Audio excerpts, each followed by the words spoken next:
Bismillahirrahmanirrahim. Assalamualaikum warahmatullahi wabarakatuh.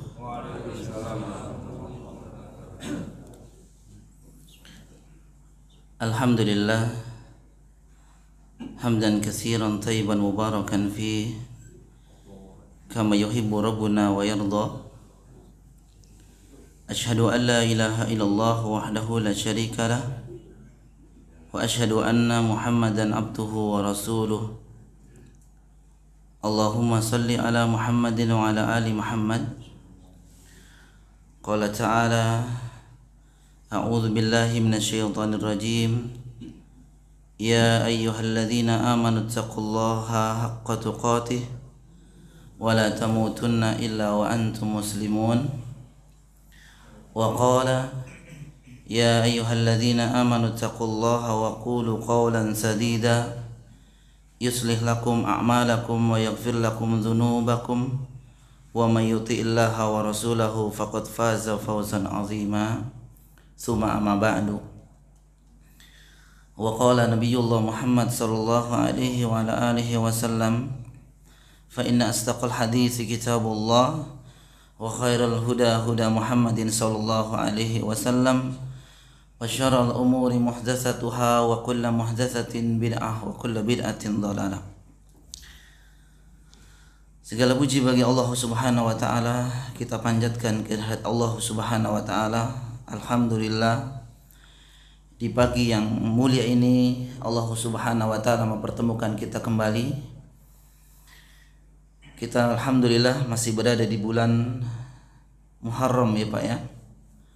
Bulan Muharram, satu dari 4 bulan yang dimuliakan oleh Allah Subhanahu wa taala. Satu dari bulan yang disucikan oleh Allah Subhanahu wa taala. Sebagaimana Allah Subhanahu wa taala sebutkan dalam kitabnya yang mulia Al-Qur'anul Karim di surah Al-Taubah ayat 36. Allah Subhanahu wa taala berfirman, Inna iddatash shuhuri indallah 12 syahra fi kitabillahi yawma khalaqas samawati wal ard minha arba'atun hurum. Inna iddatash shuhur indallah, sesungguhnya jumlah bilangan bulan-bulan di sisi Allah Subhanahu wa taala berjumlah 12. Berapa Bapak Ibu? 12. Sudah ahli bahasa Arab semua ya. Iya. Iya, subhanallah ya. Alhamdulillah, biiznillah, mudah-mudahan. Sesungguhnya jumlah bilangan bulan-bulan yang diciptakan Allah Subhanahu wa taala jumlahnya 12 bulan. Fi kitabillahi yauma khalaqas samawati wal ard. Bulan-bulan tersebut sudah ada ketentuannya di sisi Allah Subhanahu wa taala. Dan Allah Subhanahu wa taala menciptakan bulan-bulan tersebut ketika Allah menciptakan langit dan bumi ini. Jadi jauh sebelum kita diciptakan, bulan-bulan itu sudah ada. Minha arba'atun hurum. Dari 12 bulan yang Allah Subhanahu wa taala ciptakan tersebut, Allah sebutkan ada 4 bulan yang dinamakan Syahrul Hurum. Bulan-bulan yang disucikan, bulan-bulan yang dimuliakan oleh Allah Subhanahu wa taala. Kenapa dinamakan bulan suci? Tentu selain dari bulan Ramadan. Bulan Ramadan memiliki keistimewaan tersendiri. Para ulama menjelaskan karena di bulan-bulan ini Allah Subhanahu wa taala melipat gandakan pahala amal kebaikan dan melipat gandakan dosa bagi yang bermaksiat di dalamnya. Karena kemuliaannya. Ini disebutkan oleh sebagian ulama, Qatadah dan selainnya. Bulan itu disebutkan oleh Nabi sallallahu alaihi wasallam dalam hadis riwayatkan Imam Bukhari dan Imam Muslim dalam kitab sahihnya.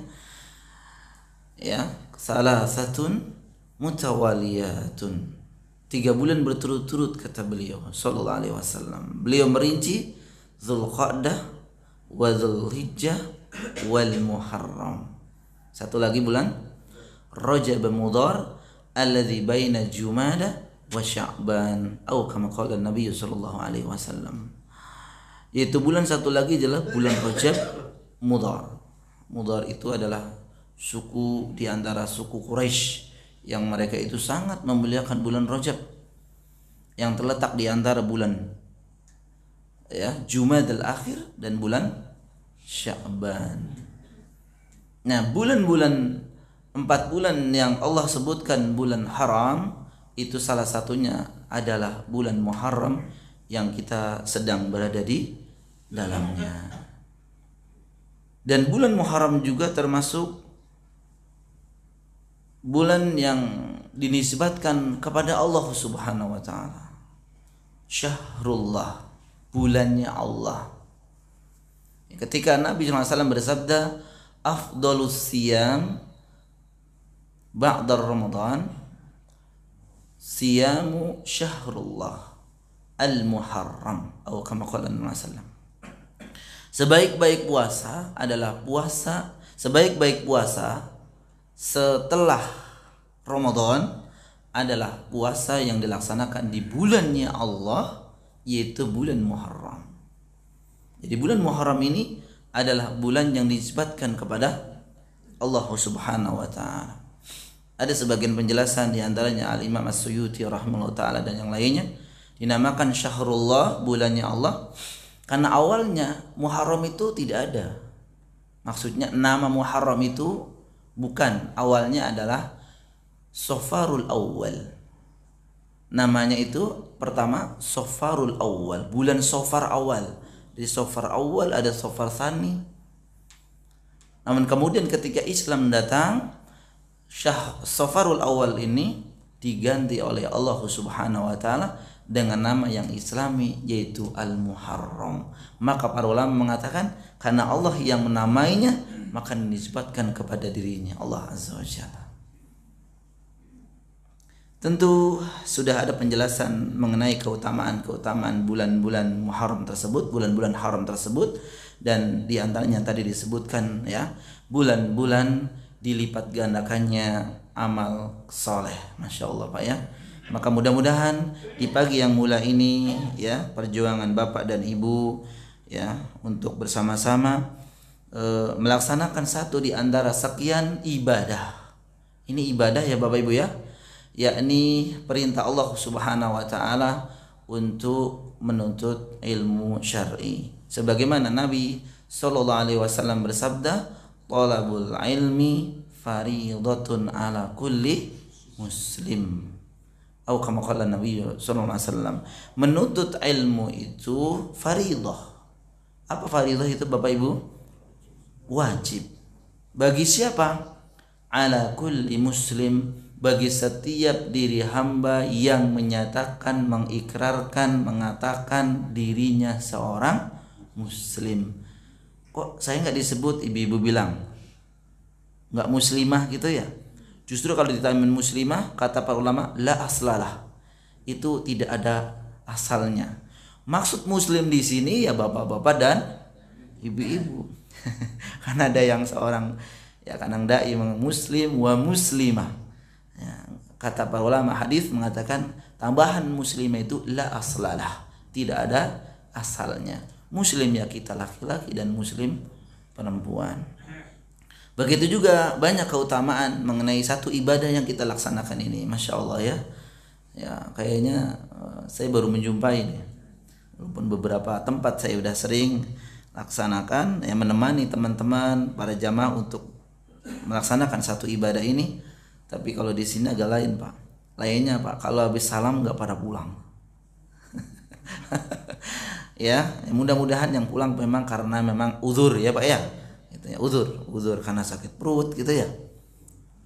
Terus Anda mungkin di rumah ada yang sakit, sedang harus ditemenin dan seterusnya.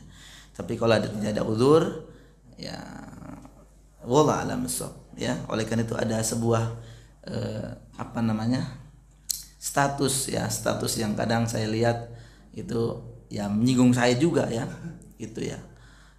Dudukmu di sadel nggak Pak? ya sadal sepeda ya itu lebih kuat dibanding duduk di majelis ilmu katanya.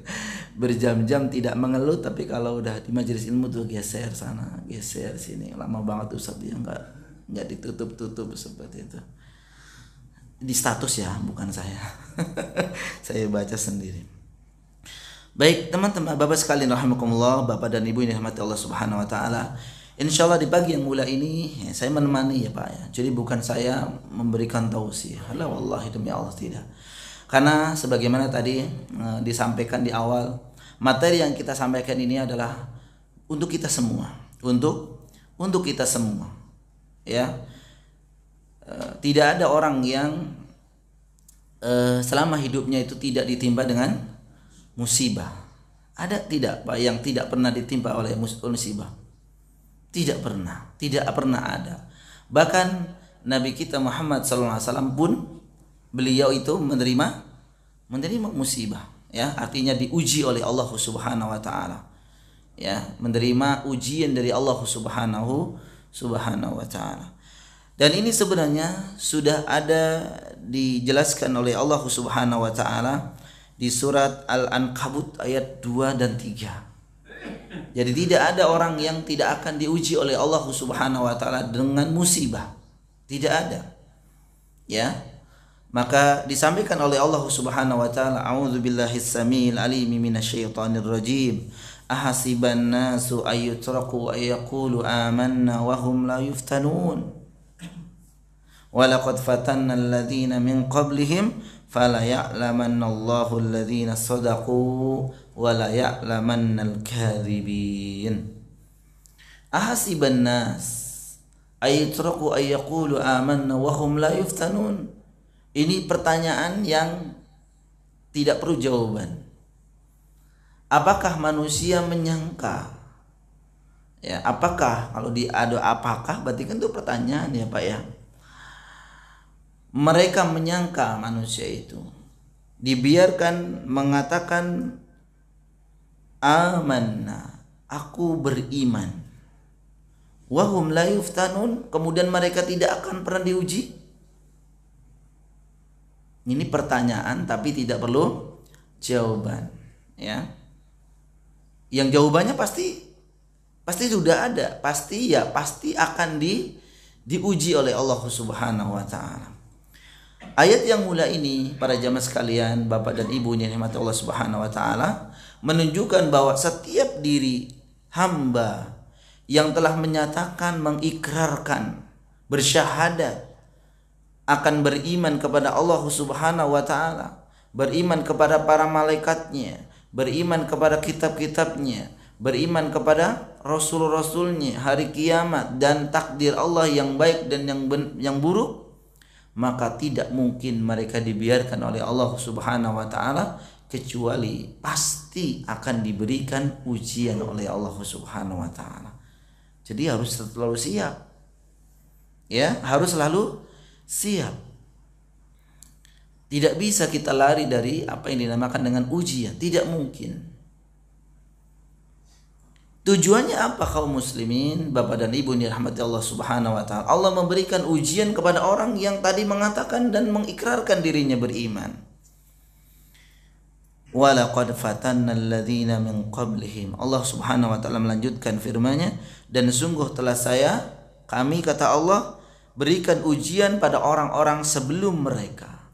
Dan ternyata ujian ini bukan hanya ya dalam di umat Nabi SAW saja, tidak, tapi sebelumnya juga itu telah Allah Subhanahu wa taala uji mereka bagi mereka yang telah mengucapkan amantu billah, yang telah mengucapkan saya beriman kepada Allah Subhanahu wa taala.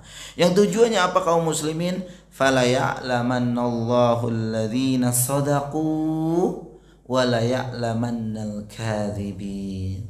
Maka dengan ujian yang diberikan oleh Allah Subhanahu wa taala kepada orang-orang yang telah menyatakan dirinya beriman kepada Allah Azza wa Jalla, maka akan jelas, akan terlihat, akan diketahui mana orang-orang yang pernyataannya itu jujur, benar, dan mana orang-orang yang pernyataannya itu bohong. Jadi intinya adalah kaum muslimin rahimani wa rahimakumullah, ketika kita diuji oleh Allah Subhanahu wa taala, maka itu akan terlihat dari kita benar atau tidak kita itu mengatakan beriman. Benar atau tidak kita mengatakan ya yakin adanya Allah Subhanahu wa taala. Itulah tujuan Allah Subhanahu wa taala menguji bagi setiap orang yang telah mengatakan beriman kepada Allah Subhanahu wa taala. Begitu juga firman Allah Subhanahu wa taala di surat Al-Baqarah ayat 214. Am hasibtum an tadkhulul jannata wa lamma ya'tikum mathalul ladzina khalau min qablikum massathumul ba'sa wad-dharra wa zulzilu hatta yaqulur rasulu wal ladzina amanu ma'ahu mata nasrullah illa inna nasrallah qaribun. Apakah kalian mengira bahwa kamu akan dimasukkan ke dalam surga Allah Subhanahu wa taala padahal belum datang kepadamu cobaan? Sebagaimana halnya orang-orang yang terdahulu sebelum kalian, mereka ditimpa malapetaka dan kesengsaraan serta diguncangkan dengan bermacam-macam cobaan, sehingga berkatalah Rasul dan orang-orang yang beriman yang bersamanya, bilakah datang pertolongan Allah? Maksudnya kapan datang pertolongan Allah? Ini menunjukkan bahwa orang yang akan diberikan kesuksesan di akhirnya nanti yaitu berupa apa Pak? Surga. Karena sukses itu adalah surga. Kalau di dunia Bapak dikatakan sukses, mau nggak Pak? Mau ya. Ya sukses menurut kita ya jabatan punya gitu ya, harta ada, sukses tuh orang gitu ya. Kalau pulang kampung Bapak bawa bawa sesuatu yang wah gitu ya, itu dikatakan sukses. Tapi ternyata pas di kampung ada azan nggak ke masjid, sukses nggak Pak? Maksudnya kalau ketiduran nggak apa-apa ya. Kita harus husnuzon ya, husnuzon. Tapi kalau memang betul-betul udah lagi ngobrol, kemudian azan berkumandang, tetap ngobrol gitu ya, nah itu belum sukses ya Pak ya. Sukses itu ketika pulang kampung, kan ukurannya pulang kampung ya, seperti itu.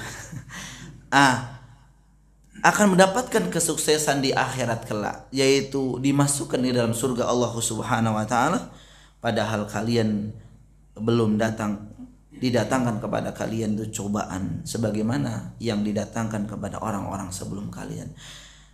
Ini menunjukkan pada jamaah sekalian bahwa tidak mungkin ya orang ingin sukses ya mendapatkan surga Allah Subhanahu wa taala kecuali pasti mereka akan mendapatkan atau melalui ujian terlebih dahulu. Ya, tentu ujian ini menimpa siapa saja. Ya, menimpa siapa saja, bisa menimpa orang-orang yang miskin, bisa menimpa orang-orang yang kaya juga. Betul nggak Pak? Orang kaya diuji nggak? Lebih berat justru. Ya lebih berat. Kemudian juga orang yang terkenal dan orang yang tidak terkenal diuji tidak Pak? Diuji juga. Makanya kadang kalau kita ketemu orang yang terkenal, senyumnya masya Allah ya, kayaknya nggak ada beban gitu ya. Ya kalau lagi ketemu bapak. Tapi kalau udah ke rumah, ya rambut acak-acakan ya. Karena sebagaimana Nabi SAW sampaikan sebenarnya al-jaza min jinsil alamat. Ibarat begini Pak, ketika ada bapak misalkan ya, udah bekerja bertahun-tahun di sebuah perusahaan, gajinya misalkan 35 juta misal ya. Misal nggak Pak? 35 juta, ada tawaran dari teman bapak, yuk kerja di perusahaan saya 65 juta. Nah, bilang sama istri, kira-kira setuju nggak istri? Setuju banget ya, setuju banget, setuju. Tapi siap-siaplah ketika bapak ingin gajinya 65 juta, tentu pekerjaannya akan lebih berat. Benar nggak Pak? Ibu mah di rumah aja ya, ATM-nya pegang ya. Bapak yang uring-uringan kan, ternyata berangkatnya sebelum subuh, pulangnya bahkan nggak pulang, Ya, masya Allah. Makanya orang Arab nih Pak, kalau diceritakan sama kita, ya, bagaimana keadaan orang Indonesia ketika bekerja? Kharaja minal baiti qabla subuh. Masya Allah, kata mereka, keluar dari rumahnya sebelum subuh. Mata yarji, kapan beliau pulang? Ba'da salatul isya. Wah, ilaha illallah, kata sampai gitu. Ba'da salat isya. La ilaha illallah. Tuh orang Arab kalau diceritain nggak percaya, tapi memang kejadian seperti itu. Ya, mudah-mudahan bukan bapak ya. Ini buktinya subuh masih di sini, alhamdulillah ya. Tapi hari Ahad ternyata ya. Nah, seorang ustadz atau bukan ustadz akan diuji, benar nggak Bang? Bahkan ujiannya seorang ustadz itu beratnya minta ampun. Karena memang ketika Nabi SAW ditanya tentang siapakah manusia di permukaan bumi ini yang paling berat mendapatkan musibah atau ujian, beliau mengatakan al-anbiya. Yang paling pertama adalah para nabi. Ujiannya berat Pak. Makanya ini bagian dari ibroh kita. Sebagian ulama mengatakan kalau kita sedang mendapatkan musibah, ingat musibah yang diterima oleh Nabi. Beratnya yang diterima, ujian yang diterima oleh Nabi SAW, maka kita akan lebih tenang. Jadi jangan lihat bawah, lihat atas. Tidak akan terlepas dari ujian para jamaah sekalian rahimakumullah. Baik laki-laki maupun wanita pun akan dapat. Oleh karena itu jangan mengira ya ujian hanya pada orang-orang miskin, enggak. Para raja,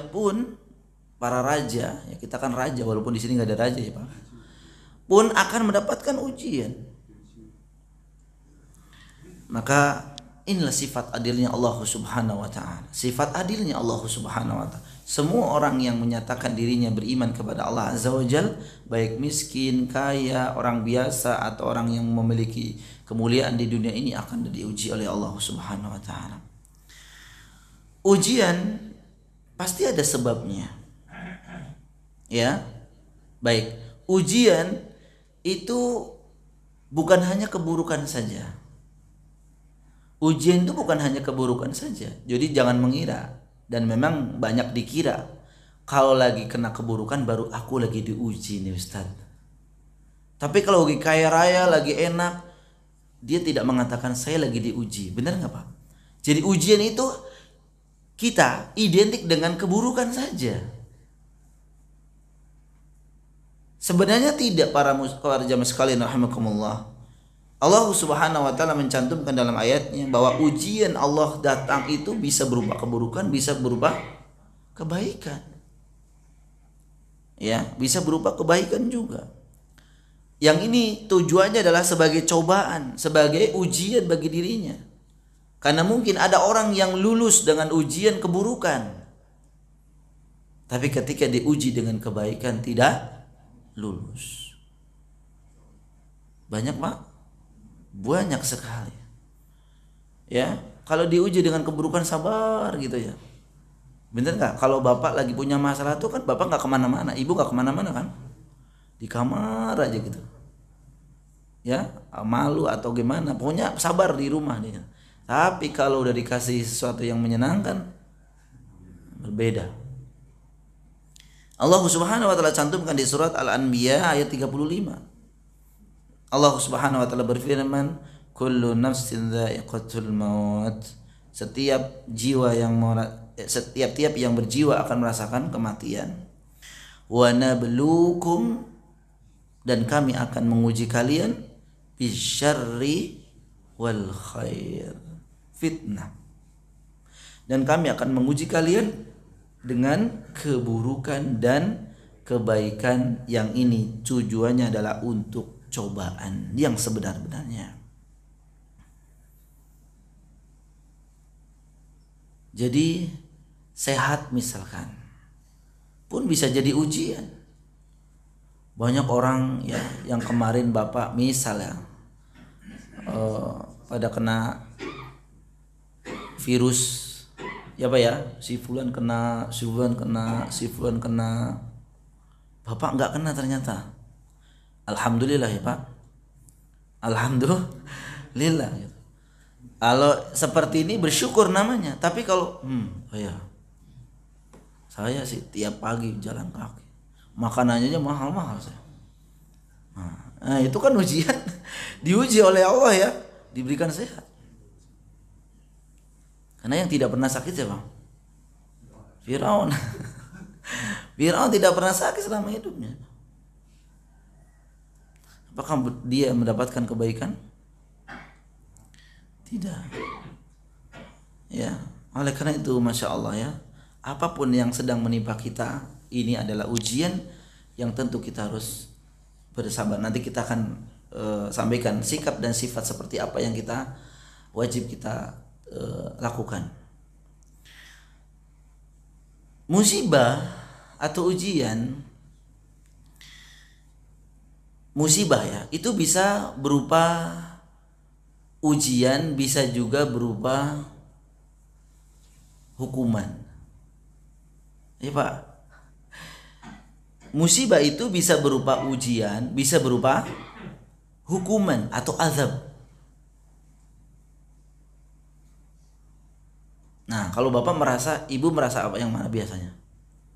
Uji. Aku lagi diuji nih, kenapa? Uangku hilang. Kata tetangganya, gimana? Iya, pelit banget. Kalau orang seperti ini gimana? Diuji apa dia azab, Pak? Tapi dia ngerasanya diuji, Pak ya. Makanya bapak pasti ngerasain diuji, ibu juga ngerasain diuji. Pokoknya nggak ada azabnya gitu ya. Ya, bapak orang lain yang tahu ya. Diuji atau dihukum, yang tahu Allah Subhanahu wa taala, kemudian bapak dan ibu. Kalau menentukan itu diuji atau dihukum, itu yang lebih tahu Allah dan kemudian orang itu. Kalau orang lain itu hanya zohirnya saja. Kata dia bilang kan, aku lagi diuji. Yalah mati gimana diuji? Ya pelitnya minta ampun gitu. Ya, mencit lagi butuh dana aja nggak mau keluar duitnya. Maka kata Allah, zuk anta. Apa sih, rasakan anta. Karena orang doanya seperti itu biasanya. Namun musibah itu datangnya pada jam sekalian itu ada satu sebab, ya, satu sebab, yaitu musibah yang didatangkan oleh Allah Subhanahu wa taala untuk menimpa manusia itu dikarenakan karena dosa dan kemaksiatan. Ma asabaka min hasanatin faminallah wa ma asabaka min sayyi'atin famin nafsik. Faktor utama penyebab musibah yang menimpa manusia adalah kemaksiatan ya. Apa saja nikmat yang kamu peroleh adalah dari Allah. Wa ma asabaka min sayyi'atin famin nafsik, dan apa yang menimpa kalian dari suatu keburukan atau bencana, maka itu datangnya dikarenakan dari dirimu sendiri. Imam Qatadah mengatakan kalau yang menerima sayyi'ah, keburukan, maka beliau mengatakan itu sebagai hukuman bagi anak Adam disebabkan karena dosa-dosanya.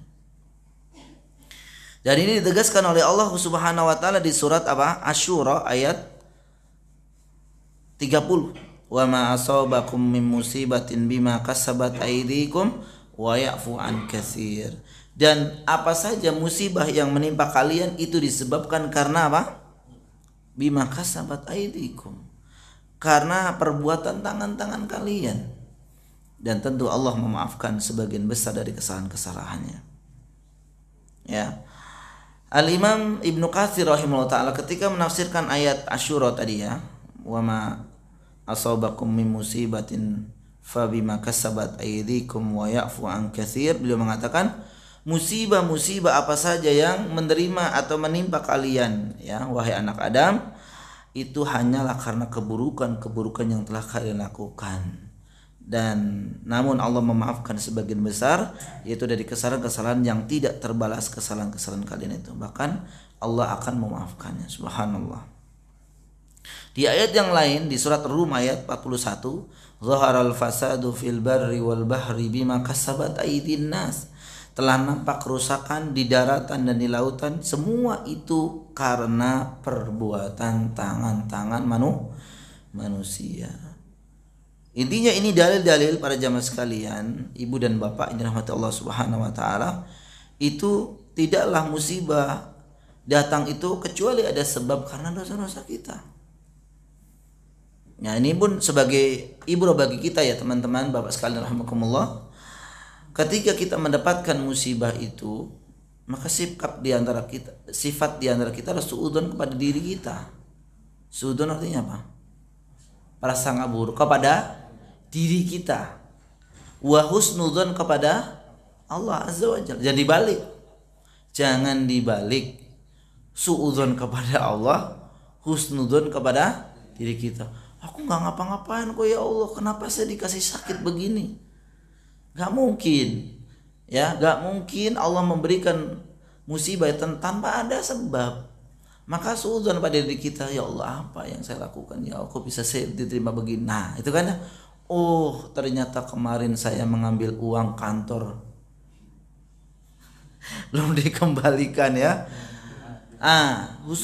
Akhirnya apa? Istighfar, astagfirullah wa atubu ilaih, astagfirullah wa atubu ilaih. Akhirnya dikembalikan dan bertobat kepada Allah. Nah, husnudzon kepada Allah.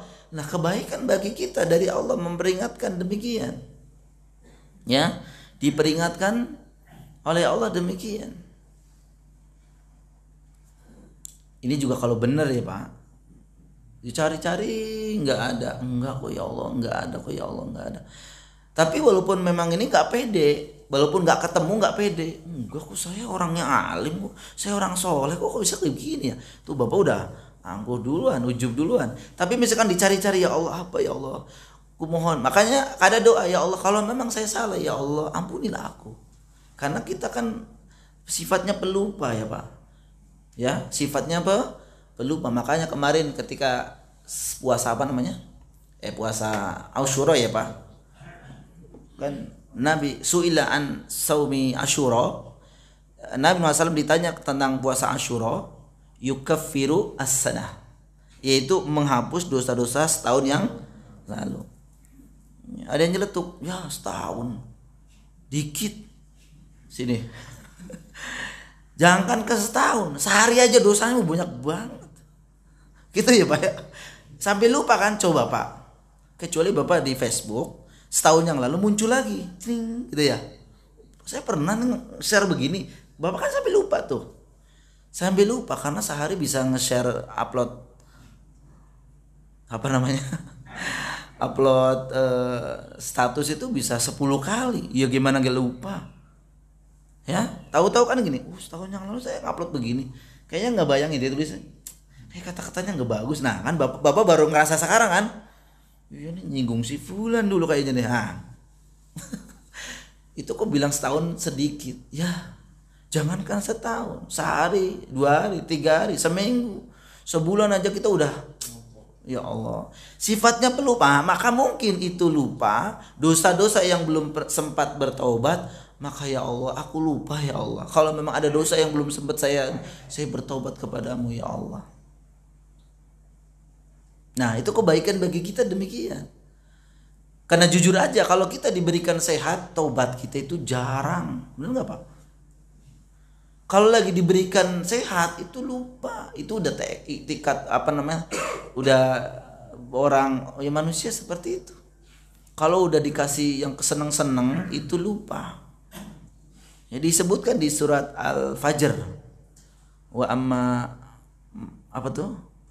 Wa ammal insanu idza mabtalahu apa? Rabbuhu fa akramahu wa na'amahu fa yaqulu rabbi akraman. No, Allah memuliakan saya. Tapi kalau diberikan apa? Sebaliknya mereka mengatakan Allah itu lagi memberikan, menghinakan aku. Itulah manusia. Maka mungkin Allah sayang kepada kita dengan cara apa? Dengan cara diberikan cobaan. Karena memang Allah Subhanahu wa taala disebutkan oleh Nabi SAW dalam hadis yang diriwayatkan Imam Tirmidzi, wa innallaha idza ahabba qauman ibtalahum. Jadi ketika Allah Subhanahu wa taala mencintai seseorang, suka kepada seseorang, mencintai seseorang, memuliakan seseorang, itu diberikan apa? Ujian. Diberikan ujian. Diperhatikan nantinya ya Pak ya. Kalau Bapak memperhatikan, coba ada anak dua nih Bapak misalkan atau Ibu ya. Ini anak bandel banget nih yang satu, faliyuzubillah ya. Ini anak nurut. Bapak lebih kemana biasanya? Nurut, diperhatiin gitu kan. Ini biasanya gak diturun, terserah kamu mau kemana. Itu kan berarti Bapak udah bukan gak sayang. Artinya beda lah dengan yang satu ini. Orang sayang tuh justru apa? Diperhatikan. Dengan cara apa? Diuji oleh Allah Subhanahu wa taala. Wa innallaha idza ahabba qauman ibtalahum. Allah pasti akan menguji kalau Allah cinta, Pak.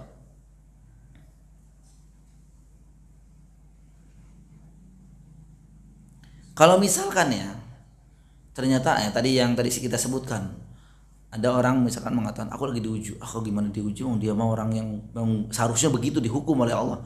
Bukan diuji dia mah dihukum oleh Allah karena perbuatan-perbuatannya.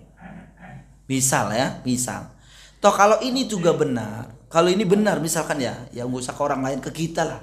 Kalau bapak kita sakit, kita ibu ya kita sakit, kemudian kita masya Allah, selama waktu saya lagi punya uang saya nggak jarang infak, jarang sedekah, saya sedang menolong orang, saya menghambur-hamburkan harta.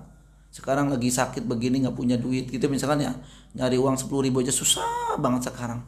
Nah kalau itu bapak ibu merasa ini ternyata hukuman dari Allah, maka ketahuilah walaupun itu hukuman, itu juga termasuk bagian kebaikan yang akan diberikan oleh Allah Subhanahu wa taala kepadanya. Dan harus mengingatnya seperti itu, mengingatnya demikian. Sehingga nanti sakitnya sembuh ya Pak. Tapi kalau udah sembuh jangan kumat lagi. Gitu lagi, sombong lagi, jangan. Nabi SAW bersabda dalam hadis yang diriwayatkan Imam Tirmidzi juga, "Idza aradallahu bi'abdihi al-khaira ajjala lahu al-uquba fid dunya." Nah ini Pak, Ibu ya. Sesungguhnya idza aradallah, jika Allah mengendaki bi'abdihi dengan hamba-hambanya itu al-khaira, kebaikan, jika Allah mengendaki kebaikan pada setiap hambanya, apa buktinya para jamaah sekalian? Ajjala lahul uqubah fid dunya, yaitu akan disegerakan azabnya di dunia. Lebih enak kan Pak? Kalau kita merasakan bagaimana kalau itu ditunda di hari kiamat kelak, faliyudzubillah. Jadi tanda kebaikan seseorang justru ketika orang mendapatkan musibah, azab berupa azab atau berupa ini, dan kemudian memang itu betul karena kemaksiatan dia, ketahuilah itu bagian dari kasih sayang Allah juga, yaitu mempercepat Allah Subhanahu wa taala hukuman bagi dia.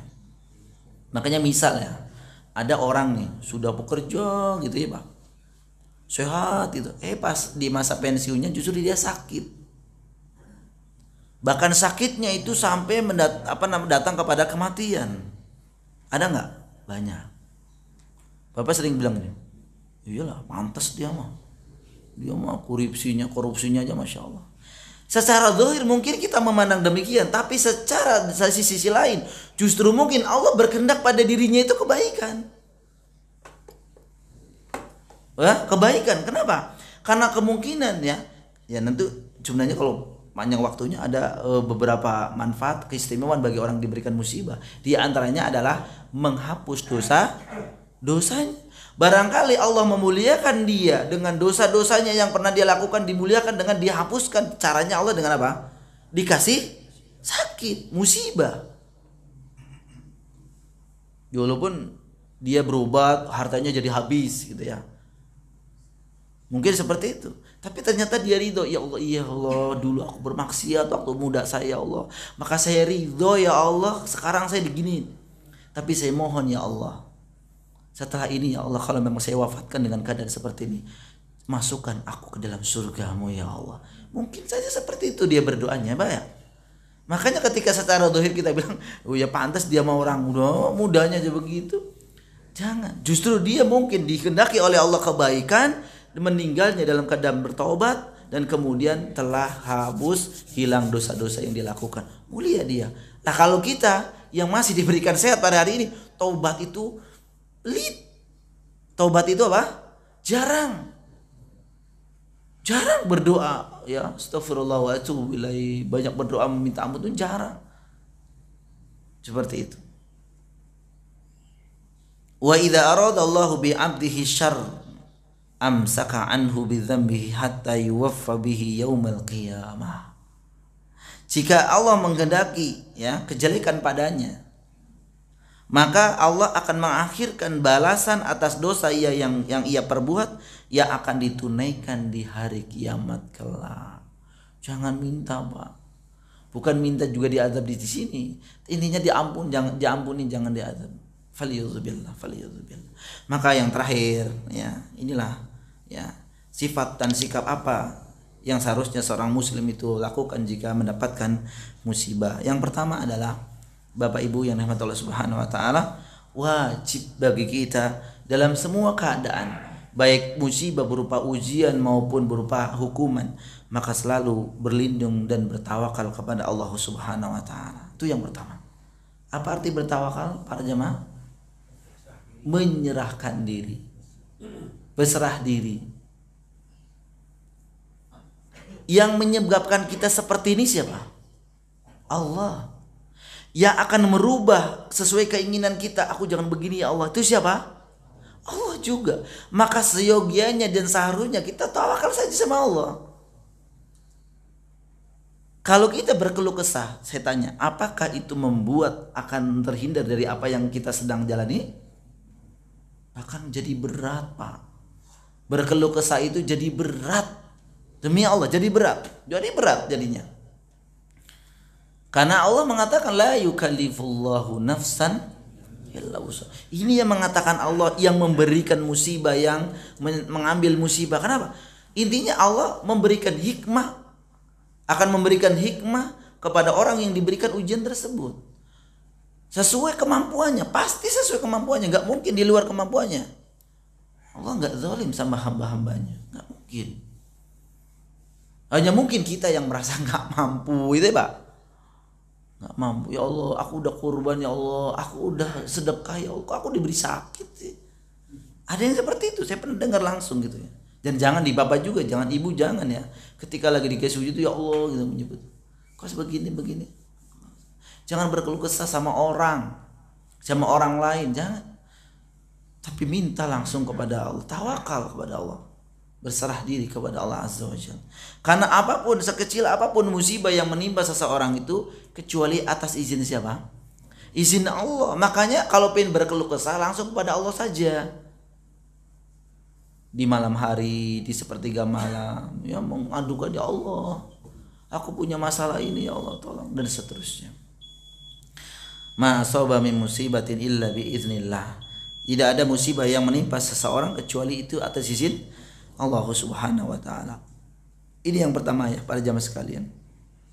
Yang kedua, tentu kita menginginkan musibah atau cobaan yang diterima kita itu segera hilang. Ya Pak ya, segera hilang, pengennya hilang. Bagaimana caranya? Caranya diantaranya adalah sikap kita adalah menjaga Allah. Jadi kalau kita lagi terpuruk ya Pak Ibu, itu justru kita jangan lari dari Allah, jangan. Justru menjaga Allah. Caranya apa? Dengan melakukan ketaatan. Jadi jangan bapak ibu lagi stres, malah minum-minuman, malah kembali ke maksiat. Ya gimana? Ya akan dihinakan oleh Allah sekaligus itu seperti itu. Jangan, justru dekati Allah. Toh kalau bapak ibu yang punya lagi dinas, ada masalah sama atasan, dijauhi apa dideketin atasannya? Kalau dijauhin ya biarin, nggak digaji dia. Tapi kalau bapak deketin lama-lama, wah ini karyawan saya walaupun kemarin salah mengakui kesalahannya, dimuliakan kembali. Bagaimana Allah Subhanahu, apalagi Allah Subhanahu wa taala. Jagalah Allah dengan cara apa? Dengan cara semakin taat kepada Allah.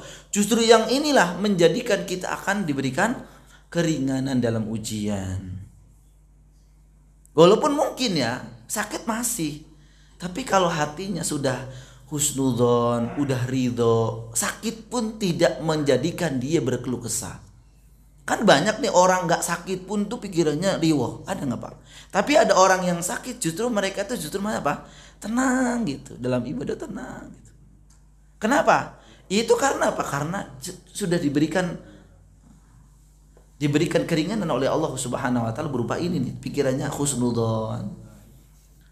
Ya. Atau misalkan Bapak sakit, alhamdulillah ala kulli hal. Enggak pernah mengeluh gitu, subhanallah ya. Enggak pernah mengeluh. Ya. Ya kita mah ya sedikit aja kenapa ngeluh lagi. Sedikit ngeluh lagi.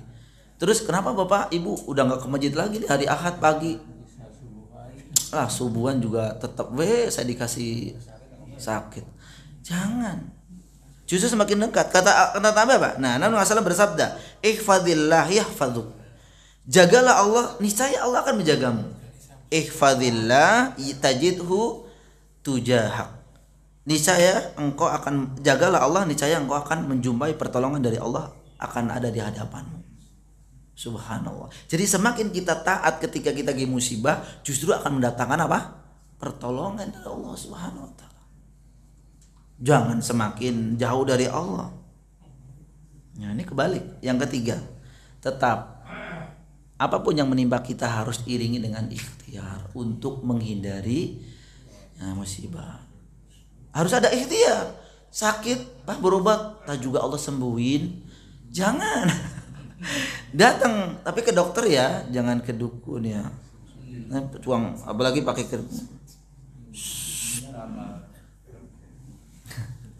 sekarang lagi viral ya. Sekarang gampang viralin orang Pak, gampang banget gitu. Ya, saya aja pernah dikelabui ya, dikelabui gini teman-teman. Jadi pisang Pak ya, pisang banyak tuh satu apa namanya Pak? Sisir. Dia bilang pakai jari nih. Pas dibuka, loh, kok ada ininya Pak? Apa namanya? Kayak bukan uangnya Pak. Bekas apa? Bekas di ini. Kok bisa ya? Coba yang satu lagi. Bekas dibelah kayak pakai silat begitu, pakai pisau di dalamnya pisang sebelum belum dikupas. Wah gitu. Kan sakti nih orang gitu kan. Kenapa? Coba triknya. Itu pisang udah pakai jarum begini. Semuanya tuh satu sisir. Coba kalau ganti pisang yang lain. Nggak bisa. Udah giniin. Dalamnya kan nggak ketahuan tuh Pak. Masya Allah. Saya semua dibuka. Iya mau. Coba kalau pakai pisang ini. Dia nggak mau.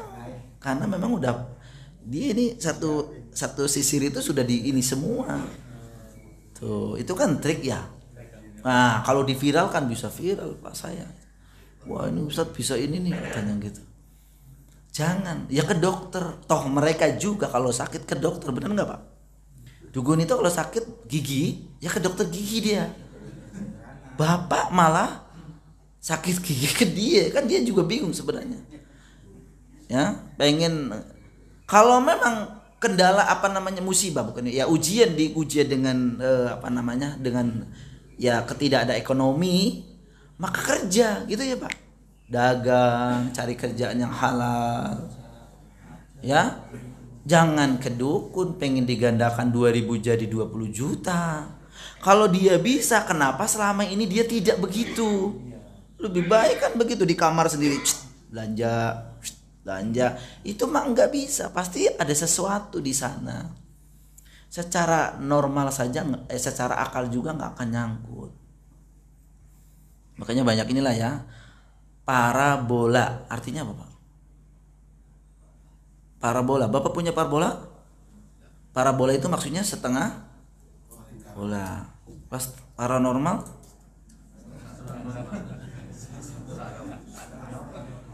Ini juga saya baca dari ini ya juga ya. Parabola kan setengah bola ya, paranormal setengah roh. Kenapa didatengin gitu loh? Ya jadi yang nggak waras itu siapa? Gitu ya. Itu bukan nggak waras ininya, tapi akidahnya. Karena subhanallah kita kalau lihat ini, ikhtiar ya, saya nggak ini sebenarnya dalilnya banyak banget Pak, cuma terakhir ya Pak, terakhir ya ini, nah tadi bersabar, bersabar. Karena tentu sabar merupakan sifat dan sikap yang harus dimiliki oleh seorang muslim, yang ini telah disebutkan oleh Nabi SAW, wa'lam anna nasra ma'as sabr, ya, wa annal fajra ma'al karb, wa anna ma'al usri yusra, dan ketahuilah sesungguhnya kemenangan itu beriringan dengan kesabaran, dan jalan keluar beriringan dengan kesukaran. Sesudah kesulitan itu akan datang ke kemudahan. Hadis diriwayatkan dari Abdu bin Humaid dalam kitab musnadnya. Allah alam bisawab. Demikian Bapak Ibu sekalian rahimakumullah ya, mungkin ini menjadi ibrah bagi kita, mudah-mudahan bermanfaat. Saya mohon maaf kalau ada kata dan kalimat yang kurang berkenan di hati Ibu dan Bapak ya. Selebihnya mungkin kalau ada pertanyaan, kalau bisa dijawab saya jawab. Wallahu alam bisawab. Iya, saya Bapak Ibu sekalian, dari saya sampaikan ada yang mungkin bisa tanya lebih lanjut dan insyaallah. Iya, monggo Pak. Pak, seandainya ada kemungkaran, kita sudah mencegahnya tetapi tidak mau, imbasnya kan kita semua. Itu apa yang kita lakukan? Masya Allah. Bagaimana jika ada kemungkaran yang tentu sudah kita usaha, Masya Allah ya,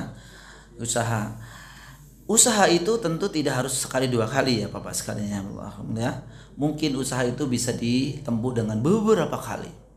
Ya ibarat kita punya anak yang katakan bandel katanya ya, kan cuma sekali doang, ya udah terserah. Oh jangan, itu berarti kita sudah menyerah. Tapi terus saja. Bahkan memang kenapa kita pengen memperbaiki satu? Tentu kita punya iktikad baik, yaitu diantaranya agar kita tidak terkena imbasnya juga. Seperti itu ya Pak ya. Karena memang Allah juga mewanti-wanti ya, hendaklah kalian khawatir azab yang diturunkan merata. Ya azab yang diturunkan merata gitu. Ya maka berusaha untuk saling menasehati ya, saling memperbaiki. Oh di anak ini. Maka mungkin ketika belum hilang ya, belum hilang, mungkin dari trik-trik kita yang belum pas gitu ya Pak. Kalau Bapak yang menyampaikan gak didengar dia, tapi mungkin wah Pak RT ini asing ngomong gitu ya, ngomong ya Bapak jangan ngomong sendiri, ngomong sama bertiga berempat. Pak ini kayaknya ada sedikit ini nih gangguan di warga kita, apa tuh ya, ada yang inilah gitu, gimana kira-kira ya Pak. Nah jangan gitu solusinya. Oh, yaudah kita diskusi bareng. Nah barangkali seperti itu. Jadi kita juga jangan langsung udah diapa-apain Ustaz tapi enggak mempan juga. Mungkin saja seperti itu. Bahkan kadang-kadang kita kalau tidak sabar doain kejelekan bagi dia ya, mudah-mudahan dia begini gitu ya. Oh jangan juga ya, karena itu hak Allah. Kalau seperti itu hak Allah Subhanahu wa taala. Jadi yang kita lakukan ya tetap tawakal kepada Allah Subhanahu wa taala, meminta pertolongan agar hal-hal yang tadi kita inginkan hilang bisa hilang dengan secepatnya, seperti itu. Ya sambil kita berdoa, ya Allah ya mudah-mudahan ini jangan merambah kepada kita semua yang ada di sini. Ya mungkin caranya banyak, Allah nanti akan menghilangkan itu dengan cara mungkin gak usah ngomong, tahu-tahu misalkan hilang gitu ya. Bisa juga seperti itu. Jadi tetap ya kita harus husnudzon kepada Allah Subhanahu wa taala ketika ada sesuatu. Ya ibarat begini aja, saya kembalikan, kalau memang itu musibah itu kepada kita udah berusaha tapi belum juga sakitnya hilang gitu, kenapa kira-kira? Apa harus berkeluh kesah? Enggak juga, tetap usaha meminta pertolongan kepada Allah Subhanahu wa taala, yang tadi juga husnudzon, barangkali ini adalah sesuatu yang baik ya, sesuatu yang karena memang subhanallah skenario Allah kepada setiap hambanya itu adalah merupakan kebaikan yang tidak diketahui oleh si hamba ini. Ini yang harus kita pahami para jamaah sekalian rahimakumullah ya. Karena kalau kita ingin mengetahui hikmahnya semua, ya ini rahasia Allah. Allah bisa kasih hikmah waktu itu juga, kadang-kala nanti kadang-kala nanti. Ya. Demikian kurang lebih Bapak, Allah a'lam. Nggih. Apakah hal yang musbah yang di dunia timpakan kepada kita di akhirat kita akan terbebas? Baik. Itu tadi kalau memang itu merupakan hukuman maka tidak akan dihukum lagi di sana. Di akhirat ya. Tidak. Tidak akan dihukum lagi.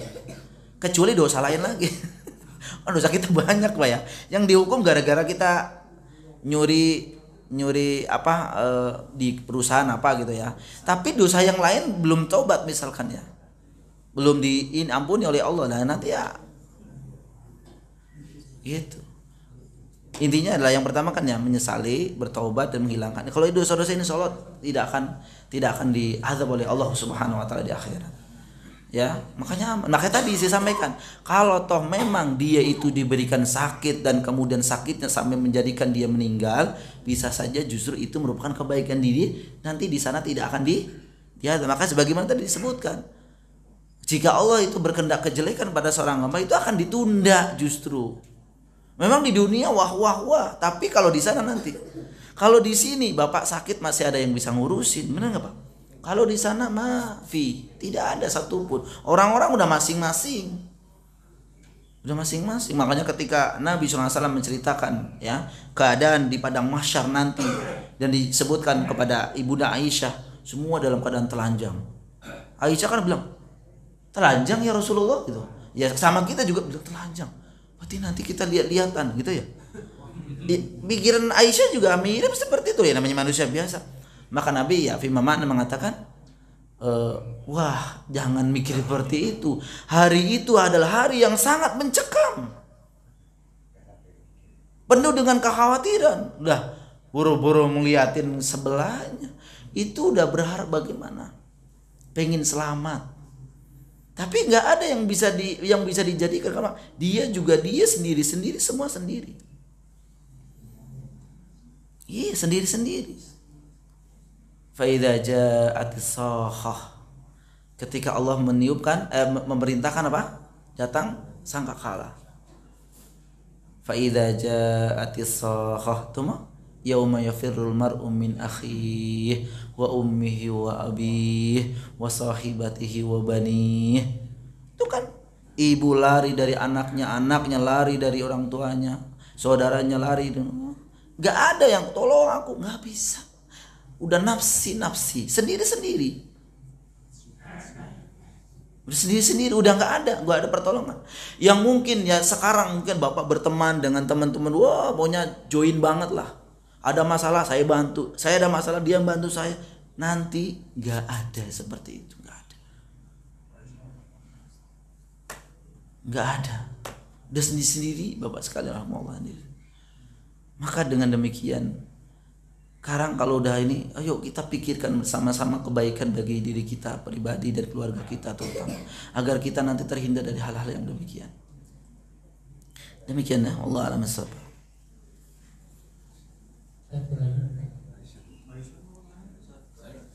Enggak. Masalah paranormal. Ini tuh bukan tujuannya untuk membela keberadaan paranormal itu. Tapi dulu saya waktu kelas 3 SD pernah sakit gigi, bengkak karena lubang. Itu sakitnya memang sangat sakit. Lalu tetangga kita itu ternyata ada yang paranormalnya bisa. Jadi saya sebetulnya nggak minta, bukan saya sebetulnya jalan sama bapak. Tapi nggak minta paranormal untuk mengobati saya enggak. Karena lagi ngobrol-ngobrol aja, karena saya mengeluh kesakitan, dia tanya kenapa itu sakit gigi gitu. Lalu dia tempelkan penunjuknya di pipi, entah nggak tahu apa yang dibaca. Sesaat sudah itu langsung hilang rasa sakit. Sampai hari ini Pak. Itu kayak sakit. Sampai ini saya masih ingat. Nah yang saya maksud itu hukumnya bagaimana? Baik. Kan kita tidak Minta masalah ya. Apa namanya, keinginan dari beliau sendiri ya itu. Baik. Mudah-mudahan maafkan ya Pak. Jadi mungkin ini misal ya, saya analogikan satu lagi misalkan Bapak tadi gitu. Satu lagi misalkan sakit Gigi lah, sama lah sakit gigi, tapi sakit giginya itu bolong ya, sakit gigi bolong. Ada yang mengatakan ditetesin apa Pak? Getah Kamboja ya, tapi jadi bolong begitu ya, jadi rapuh lah gitu ya, jadi rapuh, ditetesin apa getah Kamboja jadi rapuh. Justru maksudnya jadi malah sembuhnya sakitnya sakit kita juga, tapi nanti sebenarnya ada efek lagi gitu. Terus ada misalkan ke dokter, ternyata dokter bilang ya pakai obat ini dan kemudian ini. Nah, kira-kira Bapak pilih yang mana? Sebenarnya pasti yang ada nggak ada efeknya ya. Artinya gini, karena gini, ini pembicaraan ini panjang sebenarnya Pak tentang masalah nyangkut di masalah akidah ya Pak ya. Tapi saya kembalikan kepada pertanyaan Bapak, kalau memang itu bukan kemauan Bapak ya kita mohon ampun, karena memang kalau dukun itu secara jelas Nabi mengatakan apa? Nabi SAW mengatakan apa? Man ata kahinan fasa'ala an syai'in lam tuqbal salatahu arba'ina yauman. Barang siapa yang mendatangi dukun dan kemudian bertanya sesuatu kepadanya, biasanya nih bertanya kepadanya sesuatu itu sesuatu yang memang yang berkaitan dengan ghaib lah. Biasanya ya Pak ya. Berkaitan dengan yang ghaib, ternyata tentang jodoh, rizki, ya seperti itu. Bertanya saja demikian, kata Nabi apa? Lam tuqbal salatahu arba'ina yauman au kama qala.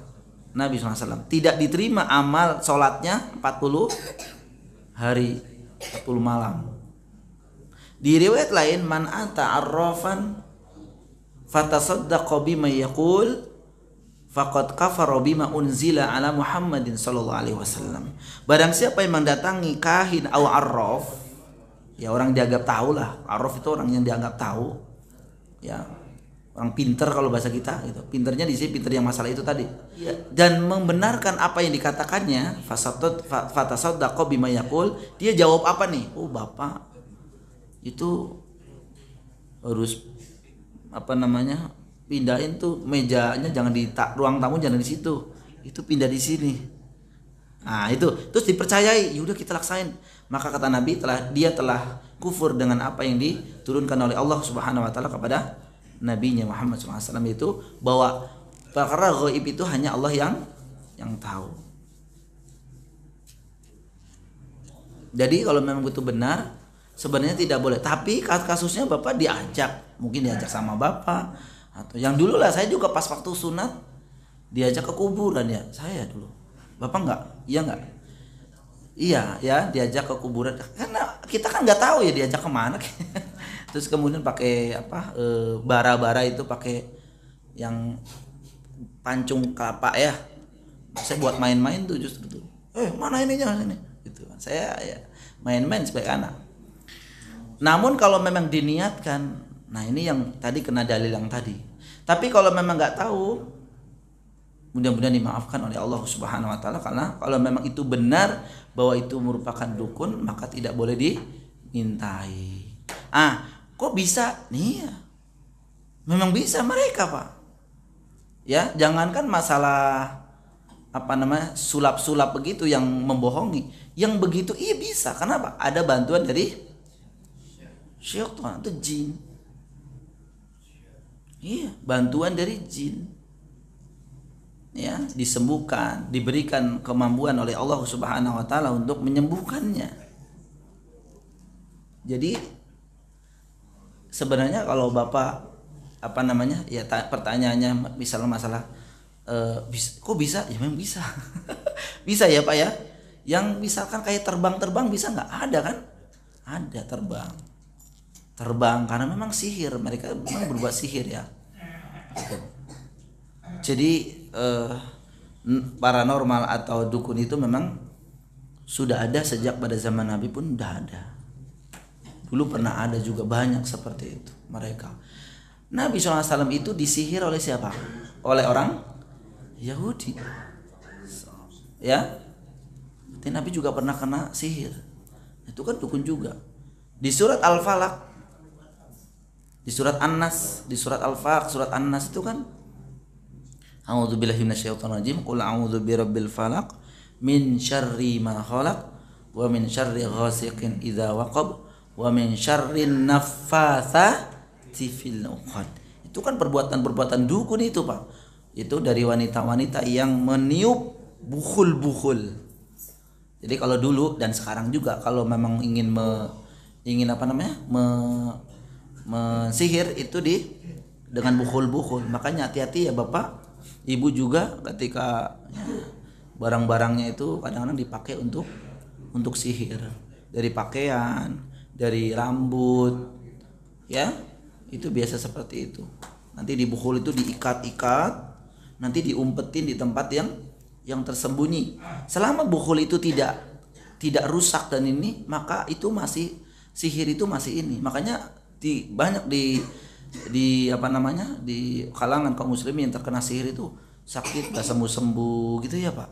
Itu kebiasaan karena ada sihirnya biasanya seperti itu.